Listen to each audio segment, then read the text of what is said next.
Ready for a deep dive into one of Silicon Valley's wildest stories? We're tackling Theranos, a company promising a revolution in blood testing that ended up, well, a complete mess. And we've got Bad Blood by John Carreyrou, the journalist who blew the lid off the whole thing, as our guide. Yeah, the Theranos story, it really shows you the power of a good story. Elizabeth Holmes, she was the founder, and she had this vision, this captivating idea of diagnosing anything with just a drop of blood. Investors ate it up. Sounds almost too good to be true, right? Right. But I mean, there were people even early on, some really experienced venture capitalists who had doubts. They walked away. Oh, absolutely. And Carreyrou digs into those red flags in the book, how Holmes, she dodged those tough questions about the tech itself and instead really play up her Silicon Valley connections.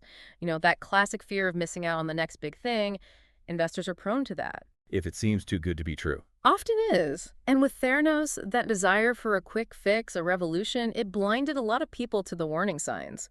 And looking back, they do seem obvious, like the intense secrecy around their tech, even from their own employees. That's a big one. Employees talking about intimidation when they ask questions instead of, getting answers.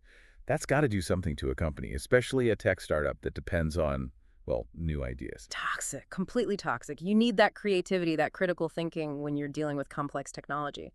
Theranos, they shut all that down. It was all about secrecy and control. Like Henry Moseley, early CFO, pushed out for basically raising concerns about misleading investors, imagine. Didn't want to hear it. And Carreyrou talks about Greg, an engineer, publicly humiliated for having hobbies outside of work. Exactly. That, and there are others. It all points back to Sunny Balwani, the COO. He cultivated this atmosphere, this, absolute loyalty to Holmes and the narrative, even if it meant silencing valid concerns about the tech itself. Ironic, isn't it? They're claiming to be about accuracy, about scientific precision, and yet. You'd think they'd welcome a little healthy skepticism, especially in the early days. Crucial for any company, but especially when you're dealing with something this complicated, the fact they crushed that kind of dialogue speaks volumes. All about the story, not the substance. Exactly. Maintaining that image of being revolutionary was everything. So much so that, well, actually developing a product that worked seems like that part was neglected. And that's where the cracks start to show. Okay, so the technology, the Edison, this was the heart of it all, their big breakthrough in blood testing. What was it supposed to do? And more importantly, what was actually going on? The idea itself was, well, ambitious to say the least. Miniaturizing hundreds of blood tests, using just a finger prick sample, you can see the appeal, right? Less invasive, faster results. But the science wasn't there. Not even close, even with the tech they had at the time. Doing it reliably on that scale just wasn't possible. So that's where the deception comes in. Exactly. Instead of admitting the Edison's limits, they created this, well, illusion. Carey found out they were using diluted blood samples, running them on modified regular machines, like off-the-shelf stuff from Siemens, to get the results. So promising a Ferrari but giving you a repainted used car? Didn't anyone notice? Scientists, investors. That's the thing. They kept it compartmentalized. Only a tiny group, really close to Holmes and Balwani, knew what was actually going on with the Edison. Made it easier to, dodge questions, keep up the facade. Secrecy seems to have been their thing. Absolutely crucial to their strategy, and it worked. For a while, they even got those big partnerships, the ones that made them seem legitimate. Walgreens, Safeway. Yeah. Huge validation, proof they were ready for the big time. At least that's how it looked. Oh, a PR dream. Credibility boost, more investors, the whole package. But behind the scenes, and Carreyrou lays this out in detail, it was a disaster waiting to happen. How so? Constant delays, technical problems all over, and most worrying, the test results themselves. Inconsistent. Employees were pressured like crazy to meet deadlines, pretend everything was working fine, when clearly it wasn't. There's that story Carreyrou tells about the Safeway exec. Got a false positive from a Theranos test for prostate cancer. And that's the thing. It wasn't just money on the line, though there was plenty of that. This was people's health, making huge decisions based on bad information. Imagine the stress, the worry, the unnecessary procedures, all because of those flawed tests. Makes you wonder, how did it go on so long? Why didn't anyone inside the company say something? Some did, a few brave souls.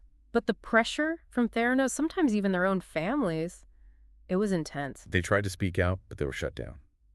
So how did it all finally fall apart? Who exposed Theranos? It was Tyler Schultz, young guy, Stanford grad working at Theranos, and get this, George Schultz's grandson, yeah, the board member. Knew it could cost him family, his career, but he knew he had to do something. Talk about pressure.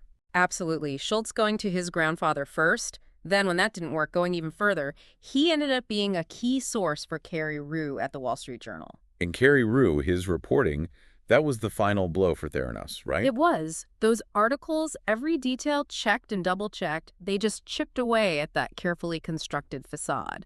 The tech flaws, the shady lab practices, the culture of fear, it all came out. Theranos couldn't have been happy.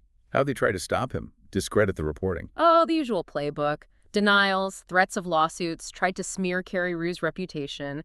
They even leaned on investors and partners, don't want to be associated with a scandal, do you? Playing on their fear. Damage control, not exactly taking responsibility. Pretty much. But Carreyrou kept reporting. Schultz and others came forward, and the tide started to turn. Regulators got involved, investigations launched. Couldn't hide it anymore. So in the end, what happened to Theranos, to Holmes, to Balwani? The company, gone. Valued at billions, poof, vanished. Holmes and Balwani charged with fraud, conspiracy, the whole 9 yards. That trial went on forever. Everyone was glued to it. Really showed how deep the deception went. It really makes you think. Even in Silicon Valley, all the hype, the rush for the next big thing, you can't outrun basic honesty, transparency, and a product that actually works. What do you think? What did the Theranos mess do to Silicon Valley? Did it change anything? I think it forced a reckoning, a look in the mirror for an industry that, maybe had gotten a little too caught up in its own story. Theranos, it's the cautionary tale now. The reminder that even the slickest marketing can't hide a bad product forever. And that due diligence matters.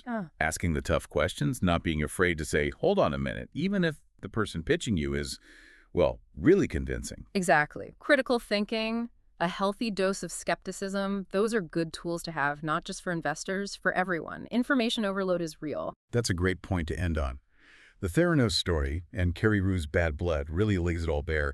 It shows us what happens when ambition goes unchecked, and reminds us that even when we're talking about groundbreaking technology, ethics matter. Being brave enough to speak up, to challenge the status quo, to demand honesty, that's how we prevent these things from happening again.